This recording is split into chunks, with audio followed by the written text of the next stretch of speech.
I'm going to tell you something. If you're still paying PMI every month with your mortgage payment, we need to talk about how you can get rid of that faster. Because frankly, it's money you're paying every month to the mortgage company that isn't doing you one bit of good. PMI stands for Private Mortgage Insurance, and it's in place to protect the lender, not you. If you put down less than 20% when you purchased your home, chances are you're paying PMI every month. And it's between $100 and $300 a month, depending on the size of your loan. Here's the good news though, you don't have to pay this forever. Once you hit 20% in equity, you can ask for the lender to remove the PMI from your loan. And once you hit 22% equity, the lender has to remove it by law. Of course, right now in our market, things aren't appreciating nearly as quickly as they did in years past, so chances are it's going to take a little while longer to get to that 20% equity mark. If you want to remove PMI a little faster, here are some tips. The first thing you can do is make one extra payment to your principal each month.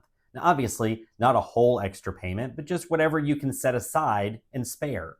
So if that's $50 or $100, whatever it is, putting that toward your principal will help you get to that 20% equity mark a lot faster, because you'd be surprised how much that little bit paid to principal every month changes the life of your loan. The second thing you can do is keep an eye on your home's value. An easy way to do that is by using online estimators. Now, we all know that those online estimators aren't usually super accurate, but in terms of keeping an eye on what's happening with the value of your home up or down, it's going to give you a ballpark as to how much your home has appreciated or depreciated. When you need a more accurate estimate, reach out to your real estate agent and they can give you one.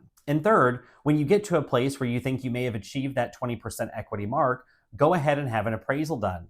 The few $100 that you pay for an appraisal could save you thousands a year in your mortgage payments. So don't just let PMI hang around. Check your balance each month, check your values regularly, and go ahead and get the process started. Because the quicker you stop paying PMI, the quicker that money starts going back in your pocket and not to the bank.